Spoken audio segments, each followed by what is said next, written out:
नमस्कार, आप देख रहे हैं न्यूज़ 111 और मैं हूं आपके साथ निर्भय किशोर। देश में कोरोना का कहर जारी है। इस कोरोना के कहर से बचाव के लिए लॉकडाउन है और लॉकडाउन के नियमों का पालन करते हुए लोगों को घरों से निकलना मुश्किल है क्योंकि प्रशासन सख्त है। इन सबके बीच कई उद्योग धंधे जो है वो पूरी तरीके से ठप है, लेकिन जो आवश्यक सामान है, जो जरूरी सामान है, उसके लिए बाजार खुले हैं। लेकिन सुपौल से एक तस्वीर आ रही है जहां इन सबके बीच दूध विक्रेता कुछ किसान हैं जो कि काफी परेशान हैं। स्थिति ऐसी हो गई है कि कभी वो लोगों का पेट भरते थे, आज उनके पेटों पर ही लाले पड़े हैं। सुपौल के किसान अब अपने ही पैसे के लिए परेशान हैं। ये रिपोर्ट देखिए। देश कोरोना का दंश झेल रहा है। स्थितियों से निपटने के लिए देश में पिछले 42 दिनों से लॉकडाउन लागू है। इस लॉकडाउन ने देश की कमर तोड़कर रख दिया है। तो वहीं सुपौल में लॉकडाउन ने 68 दूध विक्रेता किसानों को भूखमरी की कगार पर ला खड़ा किया है, मानो यहाँ के किसानों के पेट पर ताला लग गया हो। लॉकडाउन जब हो गया तो दूध जो है वो लोग बड़ी स्थिति खराब है। दूध का स्थिति यहाँ पर हम पर डे 150 लीटर एक टाइम में दूध दिया करते थे और दोनों टाइम यहाँ से दूध जाता था। एक टाइम 150 लीटर, एक टाइम 50 लीटर। और वो दूध जो है यहाँ से हरिहरपुर जाता था और हरिहरपुर से उस दूध को बापू धाम ले जाया जाता था और वो मदर डेयरी को पहुँचाता था ये मिल्क प्रोड्यूसर कंपनी। और इसका पेमेंट जो है हम लोगों को नहीं देता था, अकाउंट के थ्रू। हाथ में पैसा नहीं देता था, वो सीधा लोगों के अकाउंट में देता था। और वो किसान ये जो है सो किसान का पैसा मार लिया है। इस परिस्थिति में हमको बहुत ज़्यादा अभी जो है समाज में लोगों का ये सुनना पड़ता है जो आप पैसा नहीं देते हो।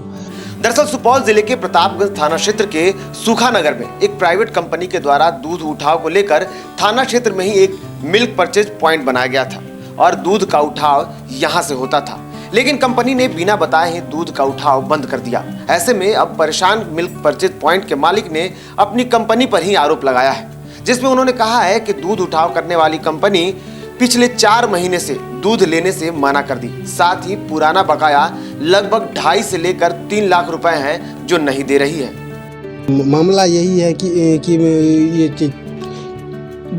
फरवरी से दूध ले जाना बंद कर दिया है। एक बिन एंटीमीटर अपने कुछ बोला नहीं सुना, वैसे अपने आप गाड़ी बंद कर दिया और पहला पैसा भी रोके हुए है।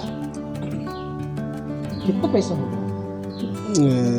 लमसम 2.5 से 3 लाख रुपए। हालांकि यह मामला तब सामने आया जब लॉकडाउन की स्थिति में परचेज पॉइंट के मालिक ने किसानों से दूध लेने से इनकार कर दिया, जिसके बाद इस परचेज पॉइंट पर दूध देने वाले लगभग 68 किसानों का दूध बर्बाद होने लगा। तो किसानों ने अपनी पीड़ा सुनाई, साथ ही किसानों ने अपने बकाया राशि भी मांगने शुरू कर दिए।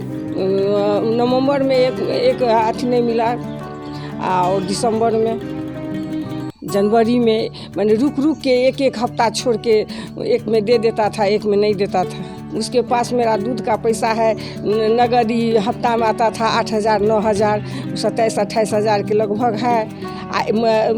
जितना दूध देते थे उसमें से 1 रुपया कमीशन काट लेता था। 100 में 100 रुपया 100 किलो दूध देते थे, वो भी मेरा कम से कम 50-55 के लगभग है उसके पास। पीड़ा और परचेज पॉइंट संचालक के दुख को बढ़ाने वाला प्राइवेट कंपनी गायब हो गया है, जिसके फर्जीवाड़ा के कारण सुपौल के किसान परेशान हैं और इस लॉकडाउन में भूखमरी के शिकार हो गए हैं। दरअसल सुपौल जिले के प्रतापगंज थाना क्षेत्र के सूखा नगर में स्थापित परचेज पॉइंट एक प्राइवेट दूध उठाव करने वाली कंपनी से टाई अप से संचालित हो रहा था, जिस कंपनी का हेड ऑफिस हटिया गाछी सहरसा में है। इस कंपनी के परचेज पॉइंट संचालक ने परचेज पॉइंट में किसानों को जोड़ने को कहा, साथ ही परचेज पॉइंट की अनुमति देने के लिए संचालक से 10,000 का डीडी, 1 लाख रुपए का चेक और 100 रुपए का चेक अलग से ले लिया। बहुत कि ये सबसे पहले हमको 20 किसान को मेंबर बनाना पड़ा। उनसे आधार कार्ड और एक फ़ोटो, उसके 150 रुपया लेके उसके बाद 20 MP के सहायक बनाए। उसके बाद सहायक बनाने के बाद हमको 10,000 का डीडी लिए। उसके बाद 1 लाख का एक ठो चेक, 100 का एक ठो चेक और उसके बाद 1,000 का स्टाम्प। 1 लाख का चेक किस बात का?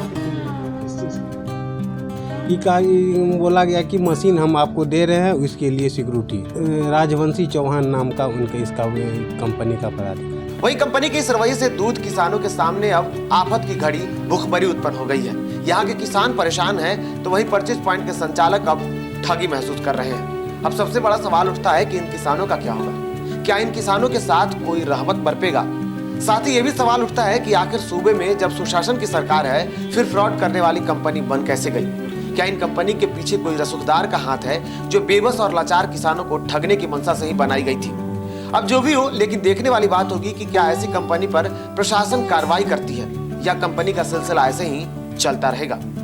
सुपौल से दीपक कुमार के साथ राजेश चौधरी की रिपोर्ट। बिहार और झारखंड की तमाम खबरों के लिए हमारे YouTube चैनल को सब्सक्राइब करें और बेल आइकन दबाना ना भूलें।